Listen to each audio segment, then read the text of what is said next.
Assalamualaikum warahmatullahi wabarakatuh. Salam sejahtera untuk kita semua. Nama budaya, salam kebajikan. Shalom. Kita kedatangan tamu Mas Kim Zainul Nur Rohim. Kapan Pak? Syaiful Nur Rohim. Oke. Ini jauh-jauh dari Demak ya, datang ke studio kita. Kita undang ke sini. Wah, diundang. Ya, untuk membicarakan suatu hal yang sangat penting. Ya, ini menyangkut soal stabilitas negara kita. Sampai segitunya? Iya. Ini perkenalkan, Anda ini sebenarnya dari mana? Perkenalkan, nama saya Syaiful Nur Rohim, lahir ke bumi pada tanggal 25 Juli tahun 98. Ya. Terlahir di Bontang, Kalimantan Timur. Oh, orang Bontang. Iya, aslinya. Ibu saya aslinya dari Samarinda sana. Dulu bapak merantau asli Demak. Terus melalang buana dari kecil, umur berapa ya? Tahun 2000 pokoknya. Langsung dibawa menjelajah mulai dari Jawa Timuran, Bali, Lombok sampai menetap di NTB di Sumbawa 10 tahun. Habis itu kembali lagi kita ke sini ke Jawa Tengah. Sekolah dari MTS kelas 1, SMA, terus kuliah bareng ketemu sama saudara Jaki. Oh iya. Beruntung tidak bertemu dengan saya. Beruntung toh Pak. Kalau Mas Petrus bilangnya ini adalah suatu kemakmuran. Kemakmuran. Yang penting bukan kemunduran. Tidak. Berarti beruntung. Iya. Masnya ini pernah masuk di organisasi apa aja, Mas? Kalau boleh tahu, atau sekte atau ormas apa gitu? Yang pasti ikutnya ya yang positif lah, enggak yang bertentangan dengan negara ya. Oh iya. Kalau dulu sekolah SMA paling ya pramuka, OSIS kayak gitu. Jadi sekolah-sekolah biasa pada umumnya atau sekolah agama pernah? Sekolah agama mungkin waktu MTS itu ya, MTS kan lebih ke agamanya ya. Oh iya. Terus SMA kan lebih ke nasionalisnya. Iya. Terus lalu pindah ke Kudus. Pindah ke masuk pindah ke Demak. UMK. Pindah ke Demaknya itu selepas lulus SD. Oh, malah. Jadi SD-nya di sana. SDIT Al Azhar. MTS di sini. MTS mulai di sini. Sama SMA-nya di sini. Di Demak maksudnya, di sini kan Kudus, Pak. Iya. Kalau sekarang menggeluti di dunia perapaan. Dunia permageran begitu. Gara-gara Covid kita lebih sering di rumah saja, tapi jangan males olahraga ya, karena imunitas itu harus tetap jaga. Oh iya.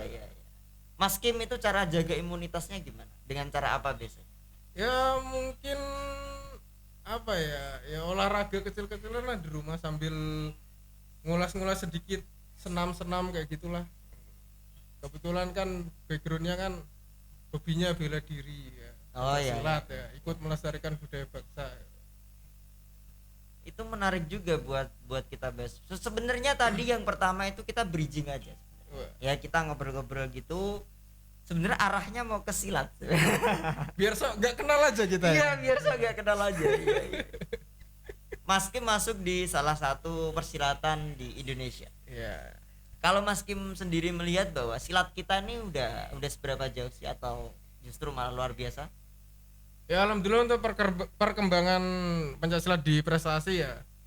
Untuk atlet-atletnya sudah luar biasa sekali, soalnya sudah masuk ke Asian Games juga. Oh iya. Terus juga kan mau diusahakan masuk ke Olimpiade. Walaupun saya sendiri kurang menggeluti di bidang bela diri prestasinya, tapi kan lebih ke bela diri tradisionalnya kayak gitu. Oh iya. Tapi juga kalau di Demak sempat ikut wasit juri juga di Demak. Nyemplung sekali sih, coba-coba wasit gitu. Juri. Ikutnya ke IPSI, Pak. Wasit gini, maksudnya wasit juri kelas kabupaten. Iya, kabupaten, untuk Kabupaten Demak. Iya. Keren juga ya itu. Ya. Bagaimana kok bisa sampai jadi wasit juri itu, gimana sih? Gimana ya, sebenarnya pas itu kan di Demak sendiri dari IPSI-nya itu tiap berapa tahun sekali, saya lupa tepatnya, itu kan ada kayak regenerasi ataupun penyegaran gitu ya. Yeah. Terus kebetulan saya aktif di cabang saya di PSHT cabang Demak. Terus jelalah yo ditunjuk diminta coba mas ikut seleksi terus dan lain-lain ya padahal saya bilang loh mas saya nggak hafal seni tunggal dan lain-lain Iya. oh nggak apa-apa mas nanti kan bisa sambil berjalan oh ya sudah saya berani saja ya akhirnya keterima terus sempat terjun juga pertama kali tahun berapa ya lupa saya kayaknya 2019 lah sebelum COVID. Seleksinya apa aja sih mas? Maksudnya untuk masuk ke sana tuh seleksinya biasanya untuk wasit jurinya atau iya, dari iya, SC iya, Terapinya? wasit jurinya. Wasit jurinya menurut saya sih nggak tahu ya kalau dari perguruan lain. Kalau dari SC Terapi sendiri kan dilihat terus yang mana yang aktif sering terjun ke kegiatan entah tes cabang dan lain-lain kayak gitu terus ditimbang-timbang oleh cabang oh orangnya ini mungkin mumpuni ataupun jam terbangnya udah cukup lah kan kita juga sering mewasiti dari perguruan kita sendiri kan tapi dengan cara kita sendiri ya. Itu kan ada perhitungan yang berbeda misalnya untuk orang yang awam ataupun baru menjadi seorang pelatih disuruh mewasiti pertama pasti bingung sama saya juga pertama seperti itu gimana ya saya menghentikan pertarungan itu alasannya apa gitu oh entah diajarin kan oh karena ada serangan yang hampir fatal atau mencederai lawan ataupun menyerang yang nggak boleh diserang atau misalnya keluar arena kayak gitu kan pertama kan bingung standarnya untuk menghentikan apa gimana menarik juga ya karena juga apa ya saya kan orang awam nih ya. Kayak misal ada pertandingan silat misal kok bingung, sampai maksudnya poinnya tuh di mana gitu kok tiba-tiba dihentikan ini pelanggaran bener, apa enggak iya saya juga pernah punya teman itu waktu itu SMA sih saya event pencak silat teman saya eventnya basket habis tanding basket mau nyeporteri dari SMA kita ceritanya ngeliat tuh bingung loh kok berhenti loh kok poin loh kok seneng loh kok ditepuki bingung tapi kalau sudah lama berkecimpung di dunia pencak silat mungkin udah paham lah poinnya misalnya kalau pukulan masuk ke area body itu hitungannya 1 poin kalau tendangan 2 poin bantingan 3 poin misalkan menjatuhkan lawan dengan misalnya disusul dengan tangkapan dulu berarti 3+1 3+1 tuh gimana maksudnya tangkapannya dihitung 1 poin terus kita menjatuhkan tambah 3 gitu berarti 4 terus kalau misalnya nendang lawannya jatuh dapatnya 2+3 jadi dapat nilainya poinnya 5 seperti itu. Iya. Bingung kalau pertama lihat kok dedel kok lu kok ngono. Jadi bener-bener harus jeli ya. Jeli. Ngantuk situ bablas. Kalau ditanya set kan pas ada kan time out kita pesilat sudut netral misalnya wasitnya bingung melanggar apa enggak. Ngantuk kan sampai malam. Iya. Tanya juri satu gimana sah enggak? Kan ada 5 wasit ya. 5 wasit. Jadi kita dengan aturannya sama sangat Pancasilais loh. Gimana susah? Ya kan sangat Pancasilais itu gimana? Ya kan caranya kita ngambil pendapat yang mufakat gitu loh. Yang paling banyak jadi kan mufakat kayak gitu. Iya. Jadi ada 5 wasit kan dari setiap sudut ditanyain. Mana wasit satu? Sah enggak? Misalnya serangan lawan. Ada berapa wasit sih? 5 wasit. Wasitnya 1, jurinya ada 5. Iya. Sama satu nanti kepala kepertandingan, KPI nyebutnya. Itu juga memengaruhi nilai juga. Iya, cara KPI itu.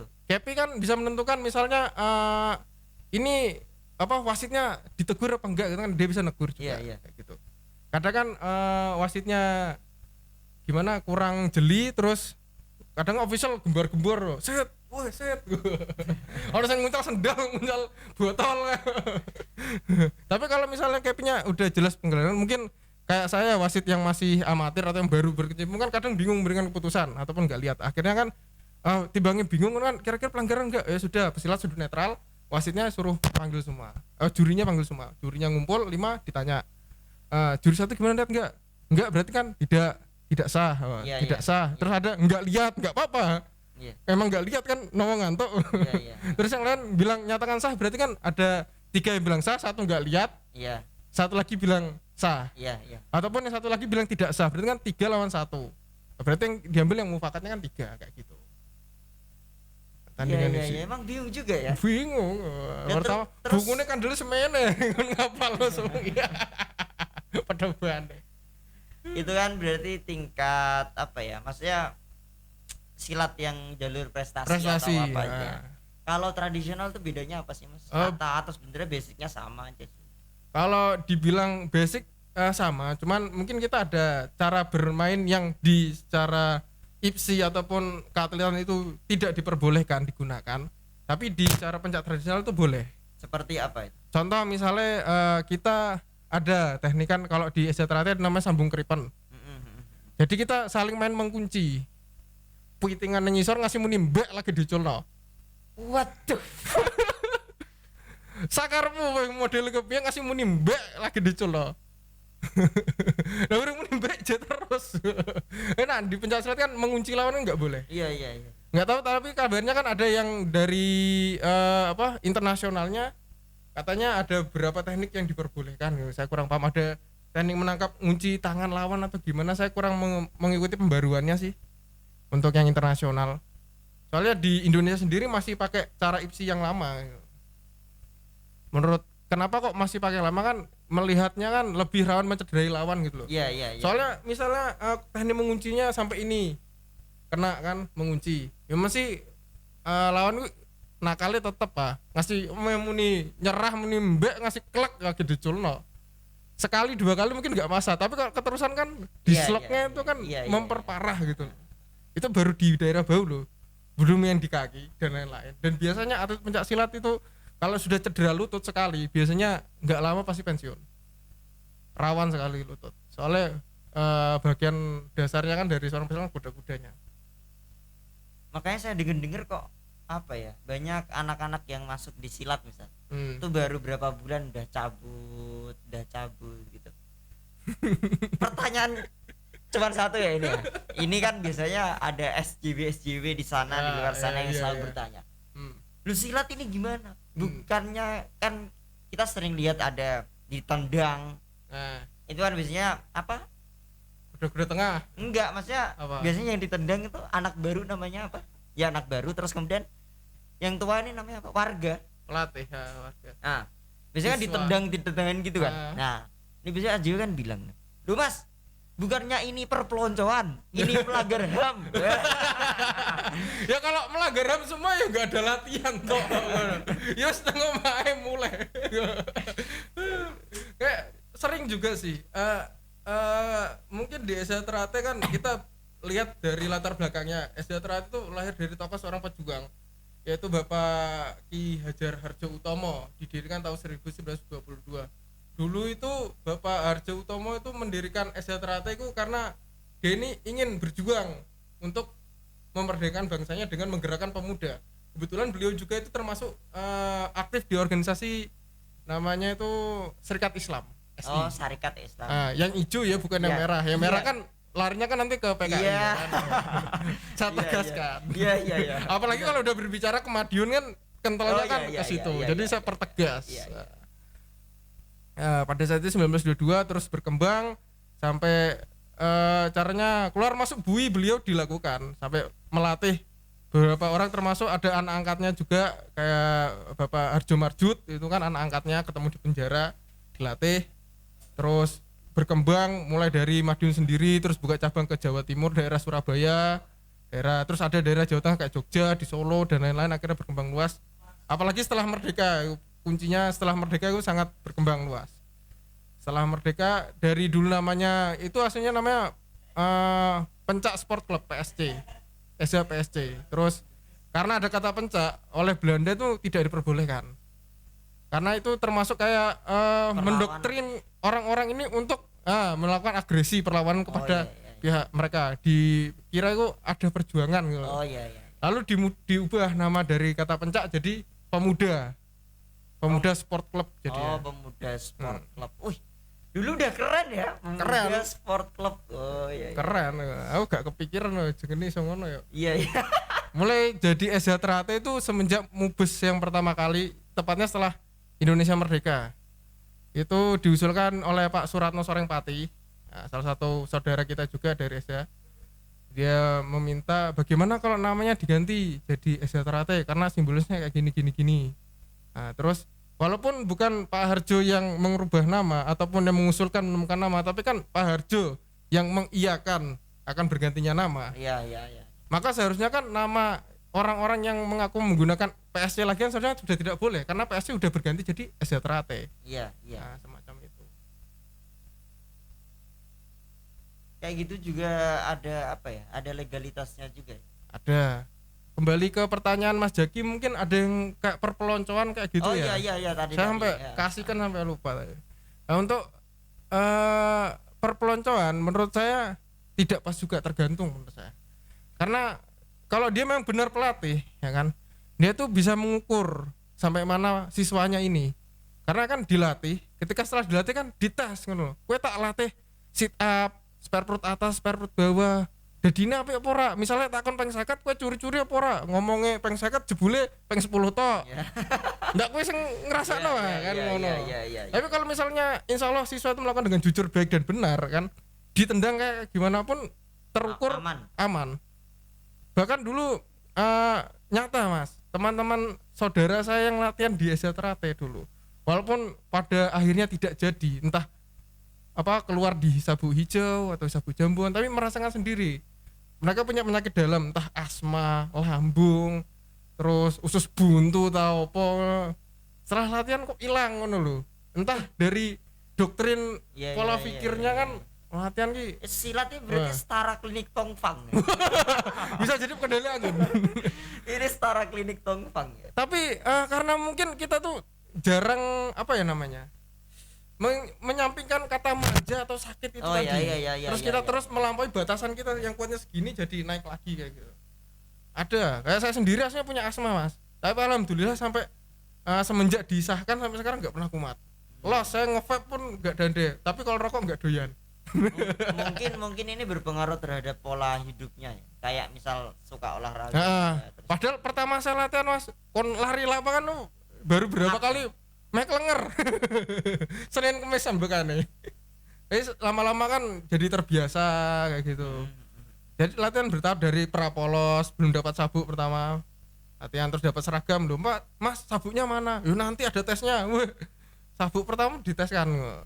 Tes sesuai dengan ukurannya, dapat sabuk pertama, terus lanjut tes cabang, sabuk jambon dengan materi ini, naik lagi porsi latihan tes sabuk hijau dengan ini, naik lagi tes sabuk putih ini, baru nanti ada pemusatan sampai disahkan jadi warga. Iya terus.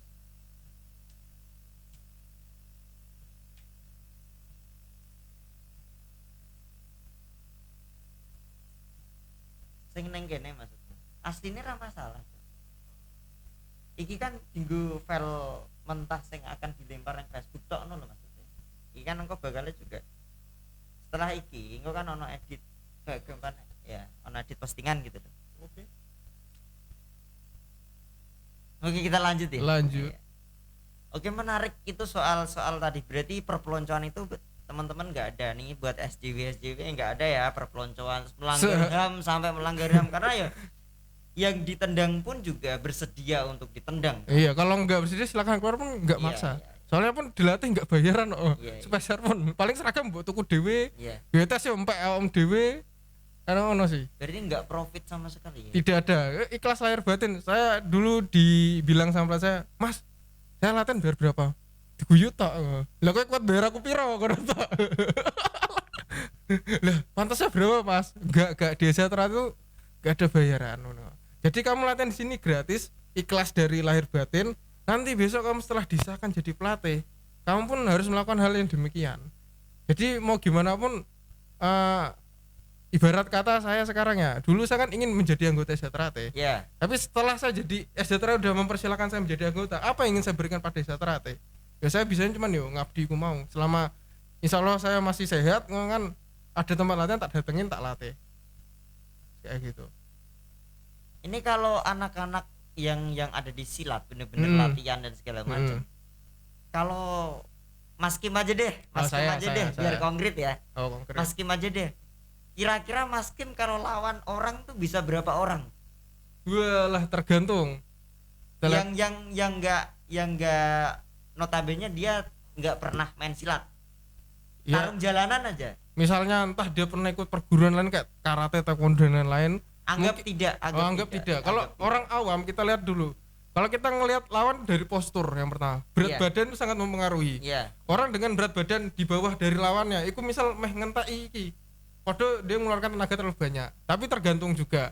Kalau dia cerdik kan bisa kita nyari titik lemah, entah Iya. mbah daerah kemaluan, indera penglihatan Iya. dan lain-lain kayak gitu. Misal kalau diroyok kayak gitu, ya kita lihat juga kalau tahan kosong terus misalnya lawan posturnya di bawah dari tubuh kita, 2 orang nggak masalah. Sekiranya mau ngawur kok piye, ameh yang penting orang bandem atuh kok adohan niku wae. Repot iku. Berarti 2 orang ya. Ya, Bisa nak, lawan 2 orang. 2 orang dekat tidak pakai senjata sama bener-bener tangan kosong masih sanggup. Ya maksudnya tangan kosong aja gitu. Masih sanggup dan tidak berbasic bela diri. Tapi kalau semaskim kayaknya agak jarang ya, maksudnya sepetrus gitu ya. Banyak. Maka kalau di pencak prestasi Bisa 6 ya. Perusahaan Petrus itu kalau tanding misalnya dia kan kira-kira ya atlet kelas A. Wih siap-siap wae sikilmu kayak pelindung sikil sing kandel, pelindung Iya. anu deker sing kandel ngono, body sing kandel. Masalah apa? Lawan banyak ngono. Kalau kelas berat entah kelas HI apa kelas bebas ngono paling main sekali toh menang apa kalah juara 3 ngono. Oh, iya. Soalnya nyari bobot yang sama itu susah. Iya. Bahkan ada sengaja loh, teko lah rasa teko lah menang. Wah. Juara 3. Laporan ke kampus ini loh, juara 3 ngono. Padahal lawannya karena nggak ada ngono loh. Waduh.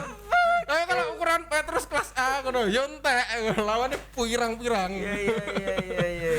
Jadi kalau dalam tanding biasanya dimainkan pertama kan kelas A, soalnya yang paling banyak partainya. Enggak karo apa fight street atau street fight itu loh. Kalau Maksudnya di jalan. jalanan tuh orang-orang kayak Petrus misal ngeroyok orang-orang kayak sekarang kan biasanya yang gatel tuh kan biasanya Pakai bulu bocil-bocil.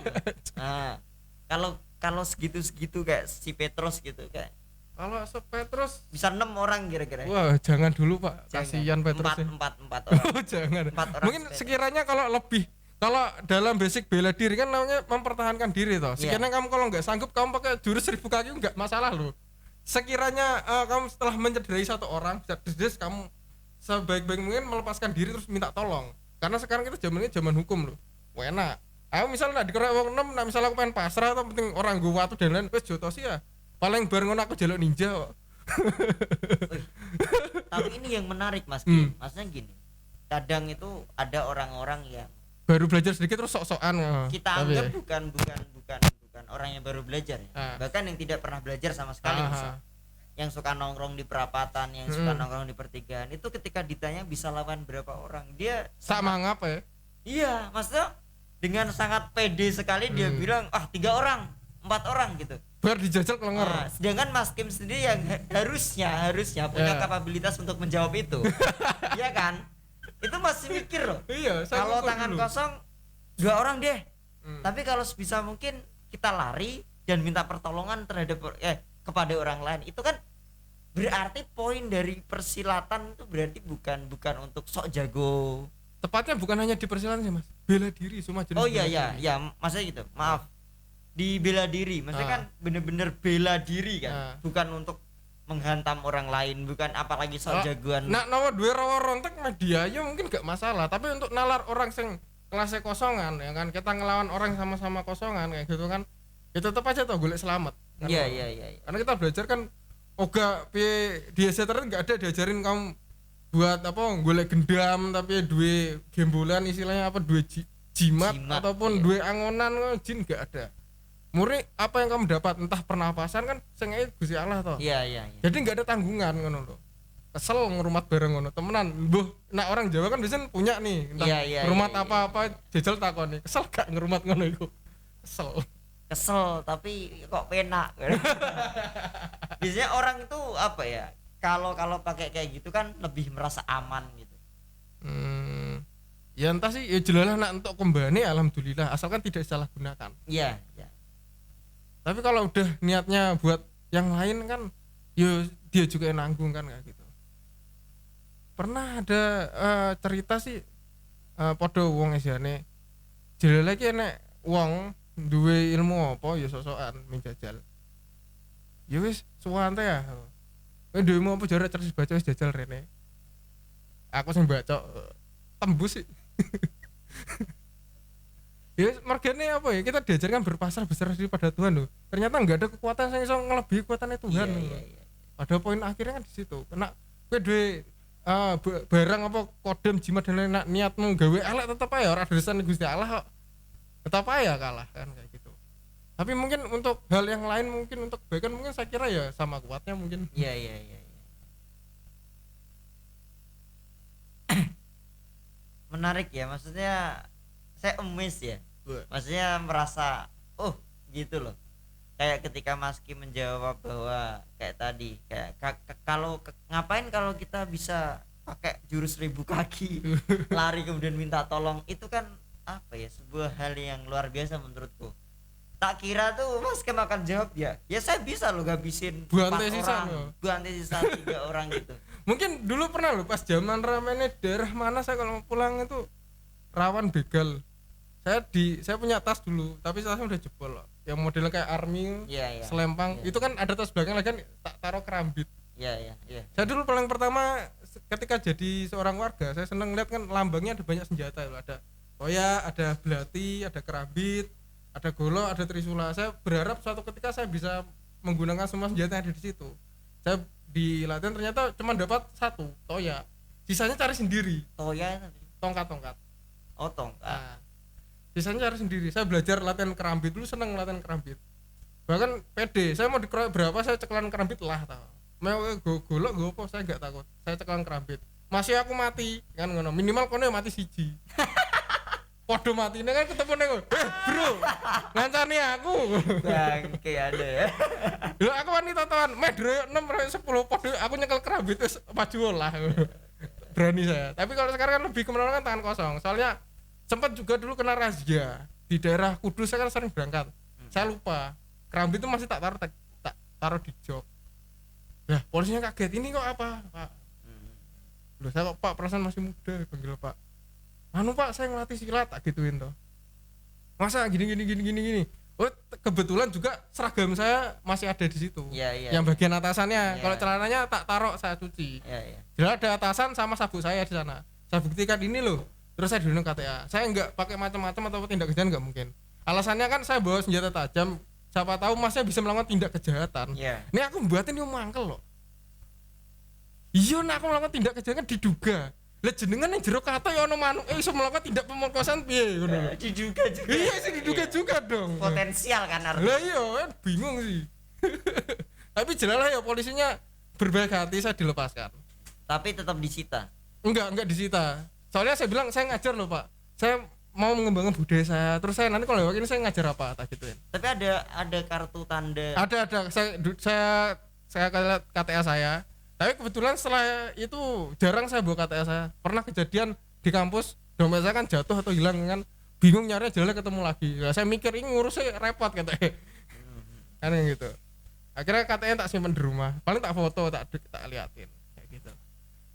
Jelas polisi ingin mengerti, cuma saya dikasih peringatan, besok jangan dibawa lagi ya Mas. Fotonya manggil Pak, akhirnya manggil Mas. Oh, gitu. Karena saya masih muda, kan masih rapat kan helmat. Tak buka kan, Mas. Oh ternyata mas. Iya. Dikira itu tambang begal, bawa tukang begal. Menarik sih, iya. Sebenarnya inti dari silat atau inti dari bela diri itu apa sih? Kalau bela diri, ya inti kalau dari bela dirinya itu pertama itu untuk menjaga diri tetap ya. Kedua untuk kesehatan. Nah, kalau untuk dari pencak silat itu sederhana loh. Bukan persoalan kowe iso nibakno wong pira atau bisa melawan orang berapa, tapi seberapa banyak kowe iso ngindari pertumpahan darah. Tapi dasarnya intinya paling dasar ngene lho. Kowe lahir ki selamat, darah balik yo selamat wis iku. Jadi nilainya ki apik. Lahir ning dunia selamat, piye carane sembali selamat. Berarti bisa dibilang problem solver juga ya. Ya. Intinya sebisa mungkin tidak ada perpecahan, sebisa mungkin tidak ada pertumpahan darah. Iya, menghindari. Ada gak sih? Padahal kok diajari berapa jurus dan teknikan senam untuk membunuh, mematikan, tapi kok ngindari ngono udah repot ah. Itu kayak saya pernah saya punya guru di Banyuwangi, namanya Mbah Kornen.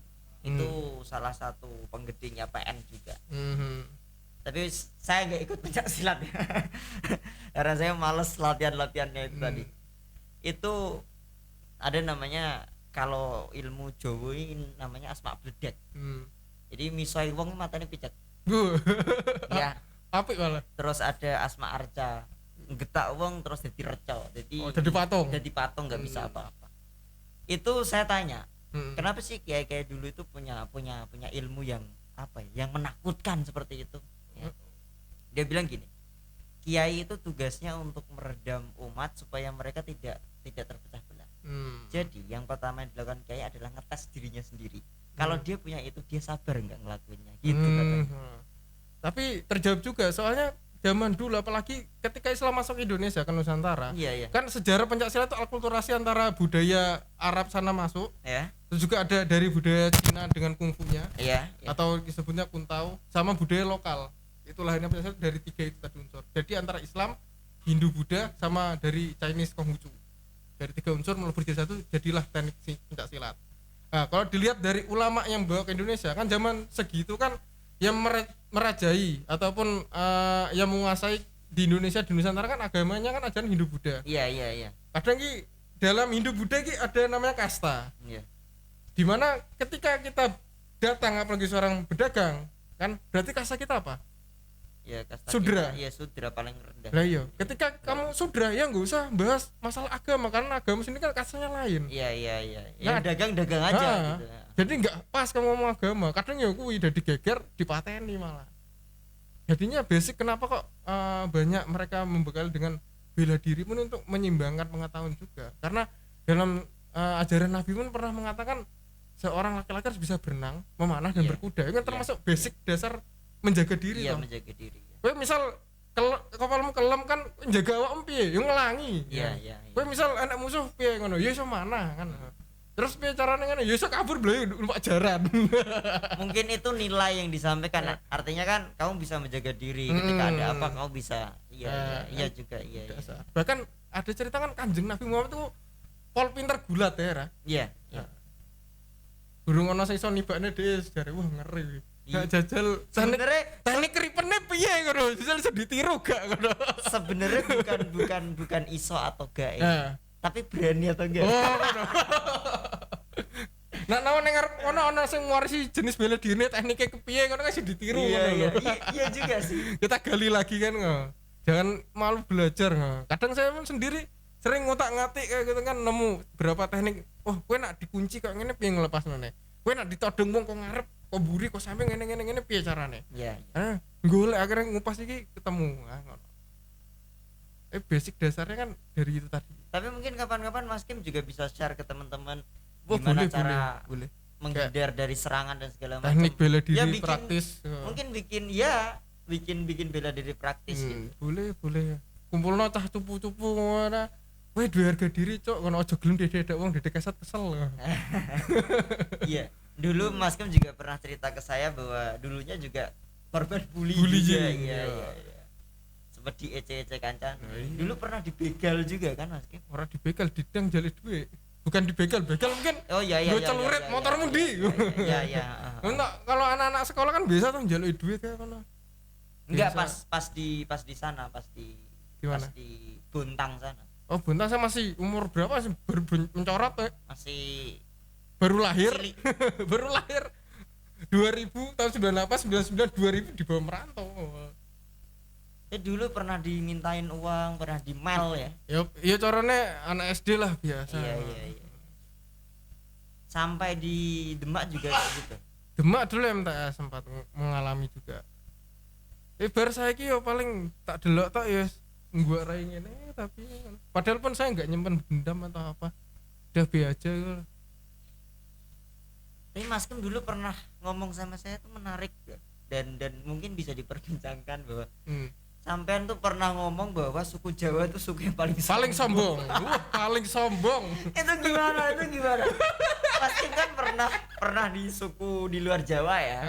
Banyak pernah di Bali juga hidupnya, pernah di Lombok, pernah di Bontang sana ya. Di Bontang kan kalau saya jujur saja sih belak-belakan. Saya malah tidak mengenal suku dari ibu saya loh, kurang caranya. Tapi saya lebih di mana tempat saya lebih lama di situ saya lebih berakulturasi di sana.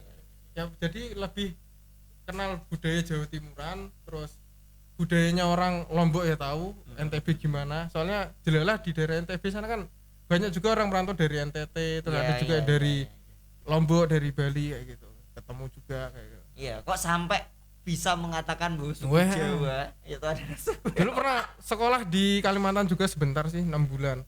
Di sana kita belajar ngomong pakai bahasa dia kan bahasa Banjar. Kita salah sedikit dibenerno. Nah, pindah di Lombok sama di Lombok pun belajar bahasa mereka seneng, salah dibenerno. Terus kita tanya-tanya bahasa Sumba gini piye, bahasa Lombok piye, nak permisi tabe, inak itu ibu, abah itu bapak ngono. Dan lain-lain kayak gitu. Tapi pindah ke Jawa. Dia kali sik. Apa yang paling terkesan? Oh, sangat terkesan sekali. Pernah terjadi. Pernah terjadi apa? Ya karena kita pendatang ya kan. Apalagi bukan kita, saya lebih tepatnya. Saya kan pendatang. Waktu itu adalah temen ya, yo rese. Padahal satu kampung. Ya, coro dulu nggak paham bahasanya apa yang diobrolin kan. Karena saya murni bisanya cuma pakai bahasa Indonesia tok. Iya. Ketika mereka ngomong pakai bahasa daerah, bingung opo bahasa planet endi. Iya. Tatakannya paling guyu-guyu tok cengkar-cengkir. Iya. Kan kayak gitu. Nah, ngobrol, jebul iki kayak ngene cara skenarione. Iki lho ono wong anyar, gak iso ngomong Jawa, lucu kok. Akali yo. Akali. Lah pas jajan niku nitipno duit. Bilang, "Ki mau kemana? Mau jajan." Nitip dong, beli apa? Omongannya saru, saya nggak tahu, saru pokoknya. Terus saya belikan, saya ngomong itu, yang jualan marah. Apalagi saya posisi kan dulu ibarat kata gawe kalah-kalahan kan. Iya. Jadi saya orang minderan dan lain-lain. Akhirnya saya lebih menutup diri. Bahkan saya jarang kenal dengan orang satu kampung saya, malah lebih kenal dengan orang daerah desa sebelah. Kayak gitu. Memori penuh. Selanjutnya yang di style video, sementing awal-awal ana gambar. Terus selanjutnya Mas. Ya malah kamera iki juga tengah wae. Ya iku tengah. Jujurna. Oke, kalau pengalaman pahitnya di Jawa mungkin seperti itu sih. Jadi saya harus belajar dulu bahasanya. Tapi ada juga loh ketika belum sampai benar-benar saya menguasai bahasa ini, ternyata ada bahasa lain lagi. Bahasa kromo halus dan lain ada levelnya juga. Iya. Ya wes. Ngomong sama orang tua ternyata harus pakai bahasa yang halus ya. Pernah satu ketika di kelas ya kan, guru kepala sekolah Mbah Likin, saya masih ingat namanya. Saya kelas 1 kayaknya baru masuk, dia ngomong apa, yang lain bilang gih, saya tuh bilang yo. Mendelek kan duding saya. Iya. Jenengan kalau wong tua kok ngomong ngene gak kromo blas ya. Lah aku batin ini ngomong apa lagi ya. Yo saya langsung ngomong tak, "Oh maaf Pak, saya orang baru di sini, enggak paham bahasa Jawa, baru bisa ala kadarnya." Gituin aja. Yo sinau tenang ngono. Kowe yo urip ning Jawa mangan kok beras nandur kok Jawa kok ngono. Apa ya, gak mau peduli ngono background. Searogan itu ya. Wah, langsung dijas tetep aku sing salah. Berarti entuk cok ngono lho. Aku ajaran bosokmu iki wis angel lho. Saya pernah lho dari kelas 1 MTS sampai SMA kelas 2 kayaknya. Saya Jumatan enggak tahu ngomongnya apa. Iya. Yang Jawa lu sok ngomong apa Jumatan enggak macam montro batin kuwi. Iya. Temenan. Padahal kan kalau di dalam rukunnya sholat Jumat kan kita harus mendengarkan khutbah Jumat ya kan. Nah, saya enggak. Percuma tak orang aku ora mudeng ngomongnya apa. Ingsan ya apa ingsun. Tapi bingung toh. Sadure kromo ana neh ingsun ki basa kromo sing kepiro ngono lho. Iya. Bingung ya urip. Jadi itu yang membuat Mas Kim mungkin merasa anjir nih sombong banget orang-orang ini. Iya, padahal udah bilang saya menyatakan saya enggak. Saya orang baru mendatang. Ya tetap disalahkan sayanya gitu loh. Belum kok urip ning Jawa mangan beras. Buatane aku mangan beras Jawa lagi pirang sasi ngono. Lo ya keman beras kok kono. Dikira kalau udah makan gandum terus bisa bahasa Arab gitu ya. Mungkin berarti ngene, lawang apa beras apa ekspornya kok jateng kene kok lubunge kok kene. Ya enggak tahu juga. Iya. Zaman kecil Tapi sekarang kan sudah tidak ada merasa seperti apa atau seperti apa, tetap tetap tetap menstigmakan itu kepada orang-orang. Apa ya, kalau sekarang sih lebih santai dan bodo amat ngono loh, lebih menikmati wong ra diudel ngono loh. Caranya Berarti ketemu gini Mas Kim, maaf. Berarti Mas Kim pernah dengar bahwa orang Jawa itu ramah, pernah santun gitu. Berarti itu melunturkan semua yang itu dia ramah dan santun tuh ketika apabila kamu sudah mungkin udah berusia ya, berumur, belum kan masih kanak-kanak ya kan. Iya. Kan lingkungannya beda. Mungkin kalau lebih dewasa kayak ngono kan, mungkin mereka lebih sadar kayak ngono tuh, bahwa aku apa ya, intelektualmu ku gak semodern kami ngono loh sing lebih dewasa. Tapi alhamdulillah di daerah desa saya pun mulai tersentuh juga sih. Karena mungkin teknologi asalnya gak ada warnet, terus jaringan warnetnya nganggur, jaringannya luwih apik, cacah asalnya dolan apa ijeh dolan bekel, engklek saiki do HP miring. Iya. Ada plus minusnya. Iya. Nah biyen ki ndelok, alah dolan aja dumpetan, dolanku biyen nang warnet to. Warnet itu apa kon ngetik kayak bingung. Ngasih ada loh teman MTS kayak kelas saya, kelas 3 saya kelas 1. Jaluk warah nang warnet gaweno akun Facebook. Iya. Tak premo 10.000 nak gue. Aku mbok buli kowe tak tindas sisan gentenan. Sekarang kan enggak ya kayak gitu. Enggak ada. Bisa. Orang-orang tua yang baru pakai WA kan biasanya gitu. Nang, iki piye carane ganti foto profil? Duroko ada dua tuh kalau. Selawe usik. Aduh, iya. Dan ketika saya kayak gitu kan remangsa luwih melek teknologi kan kayak alah goblok jebule ngono. Aku ketika ada satu pelajaran saya paling suka TIK. TIK aku tak tinggal turu melek ditakoni sing jawab. Karena dulu waktu SD sudah pernah dapat basicnya dan sering melakukan. Iya. Jadi kalau ujian apa tak ngasih kelas 3 pun sebelahan kan kelasnya disilangin gitu kan. Nakoni wis ndi ket lembarmu tak garape. Bijine 8, bijine 9 seneng. Ya ngono. Tapi sekarang saya menyadari soalnya apa jenenge? Iki lho, perkembangan teknologi sangat cepat. Nah, biyen zamanku terakhir mau pelajari Windows XP. Ketika saya udah enggak punya laptop, enggak punya lain-lain kan, seret kelas berapa SMA kaget lho kok Windows 8, Windows 10 ngono. Dan saya belajar lagi ngono. Iya. Tapi jelalah yo kuat mengikuti. Dulu sederhana sih, paling ngedit Paint gitu. Paintnya XP itu lebih keren daripada Windows 8, Windows 10 loh menurut saya, karena saya bisa pakai. Begitu lihat yang ini, lagi gimana?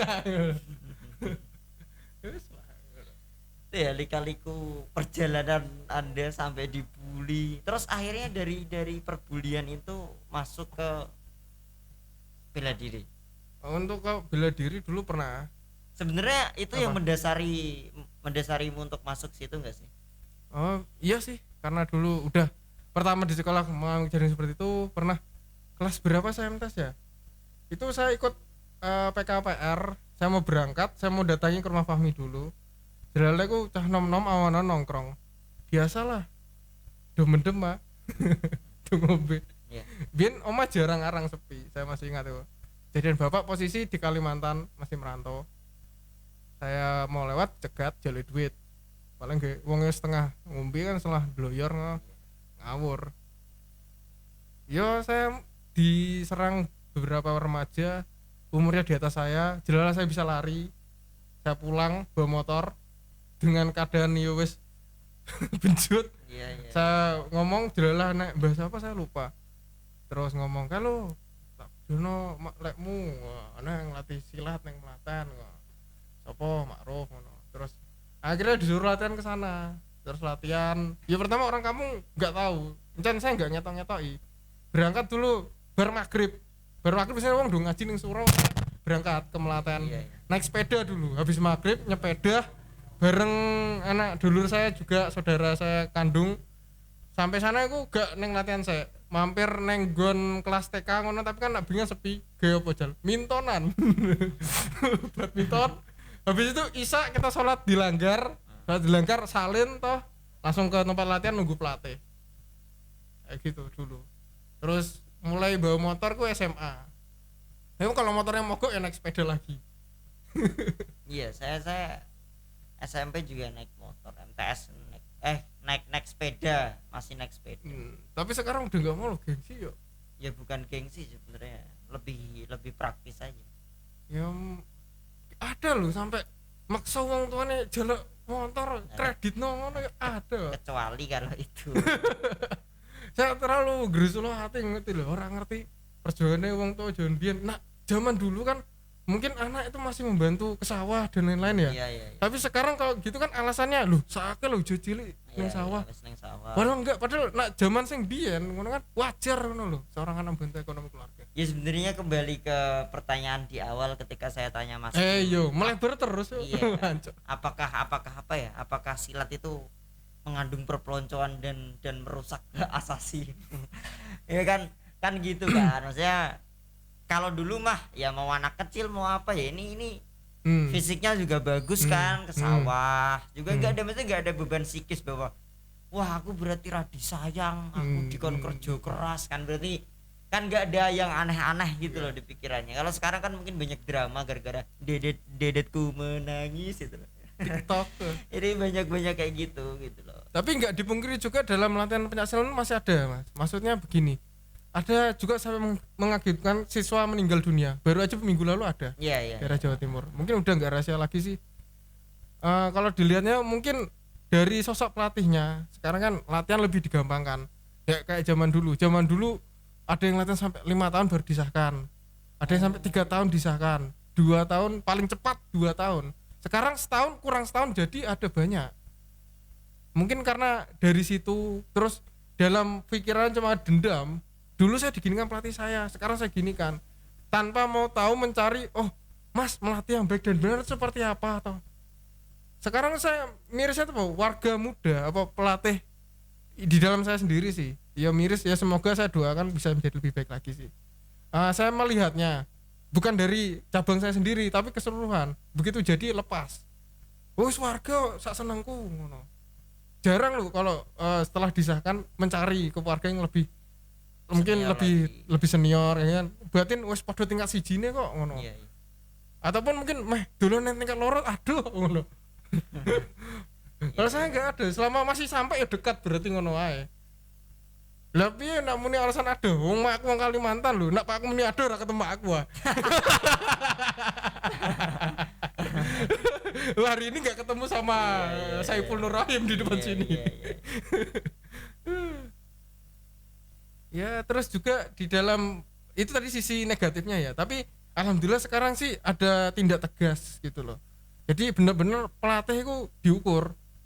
Jadi kamu dasar melatih seperti ini, jadi seharusnya seperti di ranting saya sendiri pun begitu selesai disahkan nggak benar-benar dilepas. Jadi masih ada warga yang mendampingi. Jadi bagaimana nanti dia tanya ke lebih senior bagaimana cara mengingatnya yang baik gimana. Tapi ada gak sih, mesti kan pelatih nggak dibayar, terus bilang gua opo wong ora dibayar iso seneng pula apa gue ngatur-ngatur ada gak sih kalau kayak gitu, searogan itu, seegois itu gitu. Entah ya, mungkin ada tapi saya belum pernah menemukan. Belum pernah menemukan. Ya paling kalau misalnya dia nggak bayaran toh lebih fokus di kerjanya. Iya. Kerja terus Mas kok jarang mampir latihan, Mas kerja. Sibuk latih apa sibuk pegawai. Oh iya bener, soalnya nomor 1 tetap keluargamu, penerus keluarga. Iya bener.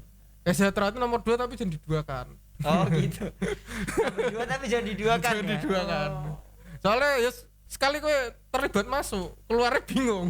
Posesif sekali ya. Oh iya. Saya mau udah jadi yang kedua tapi jangan diduakan.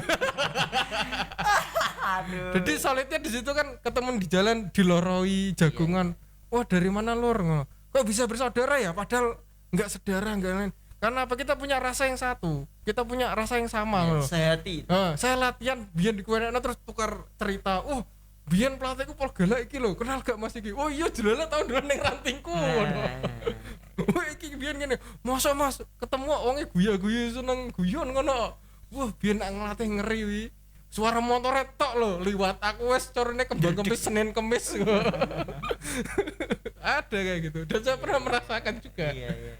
Tapi kalau Anda itu tipikalnya pelatih yang gimana sih? Yang tegas, yang kalau profesional latihan berarti harus bentak-bentak, tapi kalau di luar itu santai ngopi atau yang iya menurut saya jadi pelatih profesional lah gitu. Contoh kalau saya misal ngelatih megang sio, saya nggak pernah senyum sekalipun. Oh. Ketawa nggak pernah. Walaupun dia melakukan tindak sekonyol apa, misal jatuh ngono toh. Misal nggak, kalau nggak megang beda cerita toh. Saya lebih humoris, jagung sama dulur yang lain kayak gimana. Tapi kalau begitu melatih diusahakan saya nggak tersenyum. Soalnya begitu latihan kita serius. Tapi begitu istirahat, ya wes aku lepas di situ. Guyon biasa. Bahkan kadang tak guyon malah siswa ora gelem guyu. Ya pasti terbawa Mas. Anda harus mengerti itu. Loh, Bapak ini tadi galak-galak, kenapa sekarang jadi humble? Perlu dipertanyakan dong gitu. Iya, cara latihan kalau di luar ya di luar. Iya. Pernah ada kejadian lucu. Sekarang yo dekat sama saya juga, namanya itu Mas Amin dari Ranting Gedang Alas. Dulu itu seharusnya kalau dia lebih senior daripada saya. Tapi karena latihan di Papua atau pernah keluar, terus latihan di Jawa keluar, jelas di Ranting saya juga. Terus latihan di Kalaman nggak jadi keluar, terus pulang ke desanya dia sendiri di daerah Gedang Alas itu malah ada latihan jadi pemesanan tak cekel. Nah, begitu cerita dan lain-lain, terus mampir ke rumah saya waktu siswa putih mau mendekati pengesahan. Wah iki siswa kan pirang-pirang. Jelasnya itu dulu ada letting saya bareng, namanya Rozik. Tapi keluar terus bareng sama Caca itu. Aslinya seharusnya kalau bisa pengesahan bareng saya, tapi karena keluar bareng yang di bawah tadi. Terus main kan, wah Zik biasa wae to rasa sepaneng wong biar latihnya guyon bareng. Bilang gak biyen mintonan sadurung latihan do, iling guyon to. Orang pernah wah panas-panas ini enak gawe es ya ngono. Gene boten Mas. Kan kalau siswa kita pantangan gak boleh minum es toh. Oh gitu. Pantangan gak boleh es harum ngono. Iya. Baru wis ora apa-apa wong ora latihan to. Digawe tenan. Wis nang mburi omahe dhewe gawe dhewe ning dapur to swet.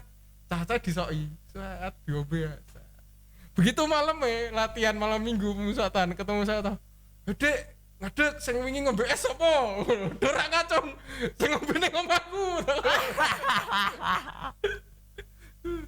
Jadi warga iku. Wah, sama dia kali masih orang kali ngetes kowe ta kok. Itu bangke. Iya bener bangke itu pelatih ya. Loh, saya kan selama masih menjadi siswa enggak berani loh. Pernah dites juga warga ngasih disokno nang ngarepe rawani ngombe aku. Pantangan berarti. Iya, ngetes yo. Li jelek diombe iki berarti wah nang omah sering iki kan. Itu tuh pertimbangan apa ya? Maksudnya kesehatan atau sebenarnya pantangan aja? Alasannya kalau sama latihan kok ben ambekane iki gak pendek ngono. Gitu. Alasannya. Tapi entah secara ilmiahnya gimana, tapi kalau dari polisi bilang ben anu lho, kowe oleh ngombe es, anggere kowe mblayu kene tekan alun balik renene ora kembang kempis. Ngombe sakehmu udut to karepmu ning ngono. Baru gak kuat ya wis rasa ngombe es ora udut. Tapi kalau saya sekarang lebih fleksibel sih, kalau lihat emang dia udah berkeluarga terus udah punya uang sendiri, ya bolehlah 1-2 batang, tapi kalau bisa kan dikurangi. Kayak ngono lho. Soalnya ngaruh juga rokok sama fisik itu tetap. Kadang ada juga sih siswa saya perokok berat. Latihan tak fisik keras terus mandek jari apa udut kok pahit Mas. Ya ora arti aku ora tau udut ta kan. Akhirnya bisa ngurangi 1-2 batang. Ya ini nggak kerasa udah sejam Mas Kim kita ngobrol. Jagungnya apa yang ngalor itu? Pak prosedur udah gini-gini. Stop gitu. Hentikan. Ini mungkin closing statement bagi teman-teman. Bela diri itu sebenarnya apa sih, terus kemudian pesan-pesan buat orang-orang yang baru aja di bela diri segala macam. Ya ora kaget nak wis ngasih ngene-ngene. Soalnya nak jagung sejahtera tekan subuh ya iso. Oh gitu ya. Buar-buar ya iya. Pesan-pesan untuk apa tadi? Ya mungkin buat orang awam.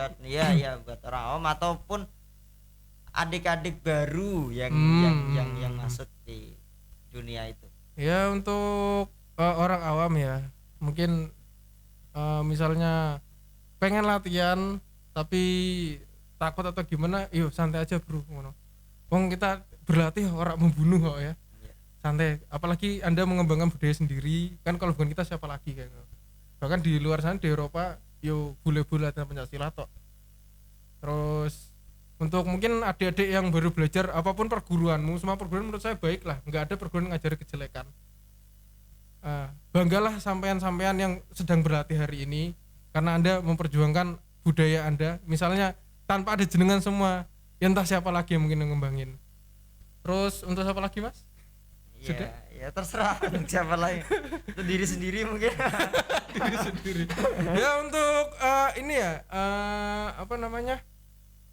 Untuk praktisi bela diri di luar sana ataupun orang-orang yang sudah mendalami suatu ajaran bela diri, tetap perjuangkan apa yang menurut kamu baik dan kembangkan, amalkan itu sebaik mungkin. Kalau bisa di jalan kebaikan, gunakan kedua tangan ini ojo gawe ngerusak ngono lho. Nah iso gawe nulung wong, wis iku tok sih.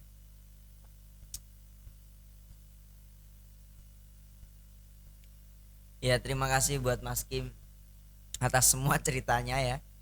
Ini sebenarnya cerita banyak banget ya, kompleks. Seperti tadi soal Mas Kim dibully. Yo. Mas Kim pindah-pindah sekolah. Yo. Bahkan ini belum secara keseluruhan kehidupan Anda ya. Jadi sangat luar biasa sekali. Terima kasih buat Mas Kim, terima kasih buat waktunya, terima kasih buat teman-teman yang sudah mendengarkan. Assalamualaikum warahmatullahi wabarakatuh. Sampai jumpa. Salam. Shalom. Gue thumbnail.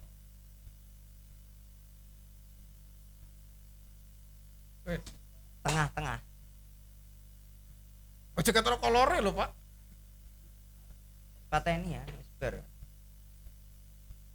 Jani bareng ngomong masker dibuang ngono ya. Bareng Iya, ngomong apa wis kadung. wis kadung tutup nah.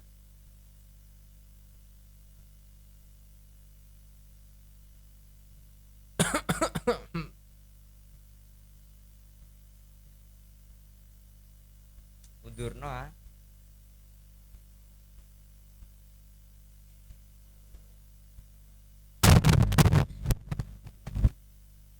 Akhirnya aku bakal mati kutu meng jago ngopo karo jagi perasaan wis kabeh tak critakno ngono. Ya ora, jenenge. Ya ndok arti ya. Stono besike ngono lho. Jebul koloran.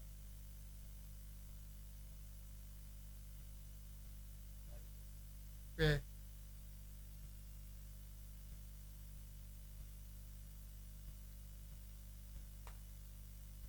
Mesti nek jagung iku ana besike. Tekan di awal sing iki lho, petek sing apa iki jenenge? Ngerti ya? Paham maksudku. Nah, iki nah. Nah, kepina.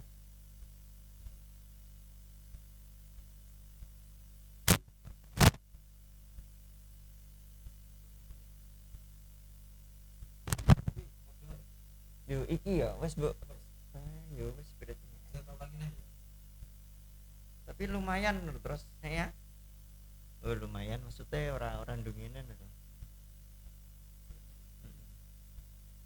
Terus iku nek nganu apa kan ono pencahayaan lah. Iku dun. Pateni ya wis.